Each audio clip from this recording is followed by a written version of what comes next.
오늘 두 번째 인터뷰는 민주당으로 가보겠습니다. 최근 원칙과 상식이라는 민주당 내 정풍운동을 시작하신 분들 가운데 한 분입니다. 윤영찬 의원 전화로 연결되어 있습니다. 의원님 안녕하세요. 예, 안녕하세요. 윤영찬입니다. 의원님 좀 현안부터 좀 질문을 드릴게요. 네네. 오늘 아침 어젯밤 뉴스부터 굉장히 크게 보도가 됐던 이 최광욱 전 의원의 암컷 발언.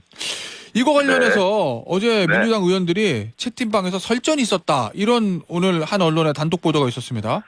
예, 저도 그 기사를 보고 뒤늦게 확인을 했습니다. 예. 예, 어젯밤에 심야에 설전이 있었더군요. 예.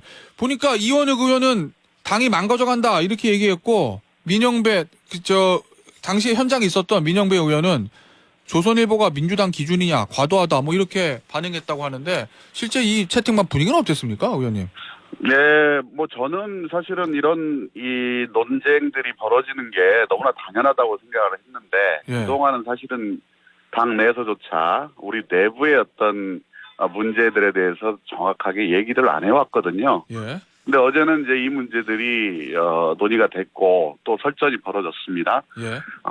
저는 우선은 우리가 어떤 누군가가 이야기를 하는 게 중요한 게 아니라 네. 발언의 내용 자체가 중요하다고 생각해요. 예. 암컷 발언이 적절했느냐, 예. 적절하지 않았느냐, 예. 과도하냐, 예. 하지 않느냐 이 문제를 가지고 논쟁을 벌여야 된다고 봅니다. 그런 부분에서 어제 뭐 오영환 의원, 그다음에 유원욱 의원, 전재수 의원 여러 발언을 하셨는데 저는 그 부분이 과도하고 타당하다. 그리고 과도하다는 얘기는 발언이 잘못됐다는 얘기고요. 암컷 발언이. 네. 그리고 그런 지적들을 하는 것이 타당하다. 저는 그렇게 봅니다. 이 어제 그 당의 대응에 대해서는 어떻게 보세요? 이 최광욱 의원의 발언이 부적절하다고는 이제 윤영찬 의원도 보신다는 건데 그 네. 이후에 있었던 민주당 자체의 대응이요. 사무총장이 나서서 엄중하게 경고를 했습니다만 우리 당에서 이런 경고가 말로써 나오는 경우가 대부분이었거든요. 예. 실질적인 조치가 이루어지지 않습니다. 예. 우리 김남국 사건 때도 결국 초기 단계에서 우리가 이 대응을 강하게 했으면 일찍 불을 끌 수도 있었을 텐데 예. 결국 윤리까지 갔고 또 윤리에서 제명 결정을 막은 것도 사실은 민주당이었거든요. 예. 그래서 이런 부분들이 말로써 끝나는 게 아니라 정말 실행으로까지 이어져야 당의 기강이 바로 설 수 있다라고 생각을 합니다. 최광욱 의원의 사과와 당의 어떤 징계 이런 게 필요하다고 보십니까? 네, 당 차원에서도 당연히 징계율을 열어야 되겠죠. 최광욱 의원은 지금 현재 이 부분에 대한 사과나 이런 거를 할 의사는 아직까지는 없는 거로 보이거든요. 그건 왜 그런다고 보세요? 본인이 이 이야기를 한 것들이 본인 나름대로는 의미가 있고 예. 또 본인이 의사의 어떤 취지가 잘못되지 않았다 아마 이렇게 생각하는 것 같은데 예. 문제는 이제 발언이 나왔을 때 그것을 국민들이 어떻게 생각하느냐, 예. 그걸 어떻게 받아들이느냐. 네. 벌써 이제 여러 여성계에서도 또 반박이 나오고 있지 않습니까? 예. 그런 의미에서 저는 심사숙고해야 된다고 생각을 합니다. 의원님, 그런데 뭐 하나를 가지고 일반화시킬 수 있는 건 아닌데 최근에 민주당 상황을 보면 김은경 전 혁신위원장의 노인 비하 발언 얘기 나왔죠. 송영길 정 대표의 어떤 청년에 대한 거 나왔죠. 이번에 여성까지 이런 설화들이 계속 되는 게 총선에 크게 유리하지는 않을 건데 왜 이런 일들이 네, 자꾸 당연히 벌어지냐고 유리하지 보세요? 않죠. 저는 우리 당의 인사들이 전체적이고 상식적이고 합리적인 국민들의 기준으로 보지 않고 우리 강성 지지층만을 대상으로 생각을 하기 때문에 예. 사고의 기준이 굉장히 치우쳐 있다. 이런 걱정을 하지 않을 수가 없습니다. 예. 이 대외적으로 본인의 발언이 나갈 때는 항상 국민 눈높이에서 어떻게 생각하실 건지 의식을 해야 되거든요. 네. 그러나 그게 특정 지지층, 강성 당원 이런 분들을 대상으로 얘기를 하게 되면 발언의 강도가 굉장히 세질 수밖에 없죠. 예. 의식적으로. 네. 그러면서 말에 실수가 나올 수밖에 없습니다. 저는 그것이 걱정스러운 거죠. 알겠습니다. 우리 윤영찬 의원이 예전 전 정부에서 청와대 홍보수석 출신이시잖아요. 그래서 네네. 이걸 좀 제가 꼭 궁금해서 여쭤봐야 될 것 같은데 최근에 이 당 홍보 관련해서 현수막 논란이 있었어요. 네네. 경제는 모르지만 돈 벌고 싶어요. 정치는 모르지만 잘 살고 싶어요. 요 현수막 논란. 이걸 네네. 어떻게 보십니까? 저는 그 문구 자체도 문제라고 생각을 합니다만, 예. 전혀 우리 당내의 시스템이 제대로 작동되지 않고 있다. 사실은 그 문구가 나왔을 때, 그리고 강제 개첩을 전국 지역위원회에 지시를 했을 때 반발들이 많이 나왔거든요, 사전에. 아, 그래요? 지적도 있었고요. 예. 그런데 왜 그것이 강행이 됐는지, 오. 그리고 그 결정을 내린 의사 주체가 과연 누구인지, 예. 이런 부분들이 전혀 알려져 있지 않아요. 오. 근데 이거는 되게 시스템적으로 문제라고 생각을 하고요. 예. 두 번째는 문제가 터졌을 때 이걸 수습하는 방식입니다. 예. 그거를 업체 쪽의 책임이라고 돌리고, 예. 그다음에 당 지도부에는 보고가 안 됐다라고 이 책임을 미루는 듯한 이런 모습이 네. 국민들 눈높이에는 정말 이 정당이 별로 이 시스템도 없고 희망도 없구나 이런 판단을 받게 되거든요. 예. 상당히 안타까웠습니다. 알겠습니다. 현안 얘기를 몇 개 좀 더 짚어볼게요, 의원님. 네네. 이낙연 전 대표가 최근에 네네. 민주당 일부 의원들에게 전후의 시체 위에서 응원가를 부를 수 없다. 이렇게 얘기했다고 알려져 있는데 의원님도 이 얘기를 직접 들으셨습니까? 이낙연 전 대표부터? 저는 직접 들은 적은 없고요. 예. 다만 그냥 말씀하신 그대로 이해를 하면 될 것 같습니다. 예, 어떤 의미죠? 지금 당내에서 벌어지고 있는 여러 가지 모습, 특히 친명을 자처하는 분들이 네. 개딸들 등에 업고 여러 비명계 의원들 공격하거나 아니면은 그 지역에서 소란을 피우거나 이런 일들이 지금 벌어지고 있지 않습니까? 예. 이런 부분들에 대한 원로로서 개탄의 이야기라고 저는 생각을 합니다. 의원님, 네, 이 전후 시체라는 거는 공천 탈락한 비명 의원들, 네. 응원가는 선거운동 이렇게 제가 해석해도 되는 거예요? 그렇게 해석할 수밖에 없지 않겠습니까? 예. 그러면 이낙연 전 대표 입장에서 보면 혹시 당이 친명 일색으로 흘러가서 비명계 의원들이 다 낙천하는 그 상황들을 걱정하고 우려하고 있다. 그런 상황이라면 내가 선거를 도울 수 없다. 이런 의사라고 해석해도 됩니까? 아까 제가 처음에 말씀드렸지만 말 그대로 그냥 해석하시면 될 것 같습니다. 알겠습니다. 네, 이 원칙화 상식 모임 결성하셨잖아요. 네네. 이 혁신계 모임이라고 불러달라고 하셨는데 네. 이 혁신계 모임에 대해서 이낙연 전 대표는 어떤 입장이세요? 이 원칙과 상식이 출범하는 과정에서 이낙연 전 대표님하고 전혀 이 상의가 있었던 것도 아니고요. 예. 다만 이제 원칙과 상식이 출범하는 과정에서 제가 한번 말씀은 드린 적이 있죠. 이렇게 해서 이렇게 갈 겁니다라고 이야기를 했고 그 부분에 대해서는 알았다 수긍하는 입장이었습니다. 알겠습니다. 원칙화 상식이라는 모임, 이 네 분의 지금 모임이 있는데 이 모임의 최종적 목표는 뭡니까, 의원님? 그러니까 예를 들면 탈당을 해서 신당을 차리는 이게 목표입니까? 아니면 당내 변화를 요구하기 위한 어떤 하나의 세력입니까?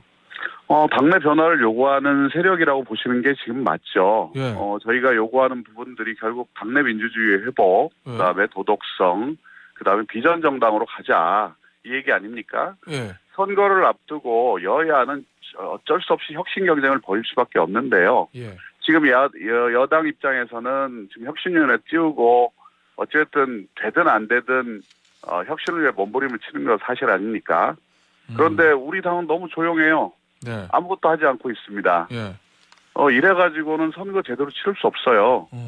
그 위기의식을 가지고 우리도 혁신 경쟁을 벌여야 될 텐데 예. 우리 당에서는 아무런 목소리가 없습니다. 부자 몸조심하는 거죠. 예. 저는 이게 우리 당이 처해 있는 가장 본질적인 위기라고 생각을 합니다. 예. 이걸 바꾸려고 노력을 하고 우리가 여기에 대해서 혁신을 촉구하는 것이고요.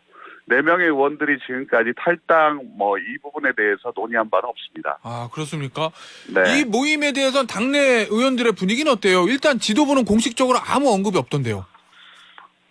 지도부에서는 윤석열 정권이 워낙 못하니까 예. 우리가 가만히 있어도 우리가 이기지 않겠냐라는 생각을 하고 있는 것 같은데 네. 저는 그 위기가 곧 닥칠 거라고 생각을 하고요. 네. 우리 이재명 대표께서도 전혀 언급을 하지 않고 계시죠. 예, 그러더라고요. 이제까지 당의 쇄신과 혁신을 바라는 의원들이 목소리를 많이 내왔는데 이 대표께서 한 번도 거기에 대해서 대응을 해보신 적이 없어요. 네. 그런데 지금은 이재명 대표도 총선에서 지면 결국은 본인도 끝나는 거 아닙니까, 사실. 예. 예. 그런 상황에서 뭐든지 다 할 수 있다 이렇게 말씀을 하셨고 그렇다면은 무언가를 이제는 보여줄 때가 됐다는 거죠. 이제 선거를 3개월, 이 선거가 지금 4개월여 남았는데 네. 당의 이미지를 바꾸고 쇄신하는 거는 시간이 굉장히 필요합니다. 그냥 하루아침에 바뀌지 않아요. 예. 국민들이 민주당이 바뀌었구나라고 인식을 하려면 시간이 필요한데 우리 당은 너무 지금 안일하게 대응을 하고 있는 거죠. 알겠습니다. 당내 다른 의원들 반응은 어때요? 어제 참고로 말씀드리면 박주민 의원은 그냥 이 혁신계의 목소리는 당내 여러 의원들 중 하나이고 다른 당내 네. 의원들이 크게 동요하거나 동조하는 기세는 없다. 뭐 이렇게 얘기하던데요. 뭐 여러 의원들 고민하는 의원들이 많이 계시죠. 그분들이 그래요? 예. 바깥으로 본인의 이야기를 표출하지 않을 뿐이죠. 예. 이제 그분들은 여러 가지 이 이야기를 하시고 계시고 이제 사석에서 만났을 때는 그런데 그런 얘기를 전달할 수 있는 창구가 없으니 저희라도 나서서 이 목소리를 전달하고 당의 다양성을 보여주고 그리고 당의 확장성을 담보를 해내야 될 거 아닙니까? 예. 획일적인 정당으로는 선거 못 이겨요. 네. 이 민주당도 이렇게 다양한 목소리가 있고 그래야 포용력이 있고 확장할 수 있는 어떤 힘이 생기는 거죠. 네, 알겠습니다. 의원님 네. 그런데요. 네. 그 원칙과 상식 모임에서 당 변화의 네. 시간으로 한 달을 제시했습니다. 네네. 그럼 그 제시된 기간에 한 달 내에 연말까지 네. 요구한 변화가 민주당에 없으면 그럼 그 다음엔 어떻게 하실 예정이십니까? 우리 의원들끼리 지금부터 이제 고민을 해야죠. 네. 야, 이런 요구사항도 물론 구체적이어야 될 것 같고요. 그 구체적인 요구사항들이 반영되지 않을 때, 네. 그러면 우리는 어떤 생각을 가지고 해야 될 것이냐, 예. 라는 부분들을 본격적으로 논의를 해봐야 될 것 같습니다. 혹시 탈당도 배제하지 않으십니까? 변화가 없다고 하면. 지금 입장에서는 우리가 탈당을 해야 될 이유는 없다고 저는 생각을 합니다. 아, 당이 그래요? 바뀌어야지 왜 저희가 탈당을 합니까? 물론 좀 의원마다 생각은 다르시겠지만 이상민 의원 같은 경우에는 민주당이 지금 변화할 가능성이 없다. 이런 네. 이유로 지금 탈당 가능성을 거기다 국민의힘 입당 가능성까지 지금 열어두고 있는 상황이거든요. 이상민 의원의 행보에 대해서는 어떻게 평가하십니까? 저는 민주당에 대해서 비판하시는 것 다 동의하고 대부분 예. 하는데 국민의힘은 과연 어떤 모습을 보여왔는가? 예. 국힘은 저 전당대회에서 김기현 대표 당선될 때 다 기억하시지 않습니까? 예. 유력 주자들 다 찍어내고 힘으로 압박하고 누르고 사실은 획일적이고 전체주의적인 정당이거든요. 국힘이. 예. 그런데 국힘을 선택하시는 것이 저한테는 굉장히 좀 그런 어떤 가능성을 시사하는 것이 저에게는 좀 이해가 되지 않는 부분이에요. 알겠습니다. 네. 혹시 이낙연 전 대표가 이 혁신계의 구심점이 될 가능성도 있습니까? 저는 그럴 가능성 별로 없다고 생각을 합니다. 왜죠? 지금 이낙연 대표나 저희 이 당 원칙과 상식, 예. 원칙과 상식은 지금 당 내에서 저희들이 혁신을 위해서 몸부림 치는 거고요. 예. 그 혁신을 위해서 몸부림 치는 건 이 당에 있는 의원들이 주축이 될 수밖에 없습니다. 예. 이낙연 대표께서는 어쨌든 이 당에서 한 발 떨어져 계시고 네. 또 원로로서 당과 또 국가를 걱정하시는 마음은 알지만 그러나 지금 뭐 이낙연 대표께서 뭐 이 구심점이 된다. 당장 그런 일은 있지 않을 거다 저는 그렇게 생각합니다. 알겠습니다. 의원님, 최근에 네. 저 민주당 내에서 이재명 대표의 험지 출마론이 나왔었잖아요. 근데 네네. 이재명 대표는 개항을 출마를 할 것처럼 좀 현재까지는 보이는 것 같은데 이 상황에서 원희룡 국토교통부 장관이 개항을 출마설이 나왔거든요. 만약에 네. 원희룡 장관이 개항으로 가는 게 현실화되면 그러면 네. 그때는 이재명 대표는 어떤 선택을 하는 게 맞다고 보십니까? 이재명 대표가 본인께서 판단을 잘 하시겠죠. 예. 그런데 어쨌든 뭐 원희룡 대표가 오는데 예. 원희룡 장관이 오는데 이재명 대표가 또 피하는 것도 이상한 모습 아닙니까? 아, 그래요? 예. 예, 그런 상황에서 아마 본인이 스스로 판단을 할 겁니다. 그런데 험지 예. 출마하는 게 너 여기 나가 저기 나가가 중요한 게 아니고요. 예. 핵심은 선당 우사입니다. 아. 당을 위해서 내가 어떤 기여를 할 것인가 라는 부분들에 대한 고민을 해달라는 말씀이지. 예. 당신은 여기 나가시오. 아니면 뭐 다선 의원들은 뭐 다 나가 험지 출마하시오. 이렇게 이야기하는 건 아닐 겁니다. 알겠습니다. 오늘 인터뷰는 여기서 마무리하도록 하겠습니다. 지금까지 더불어민주당의 윤영찬 의원이었습니다. 감사합니다. 네, 고맙습니다.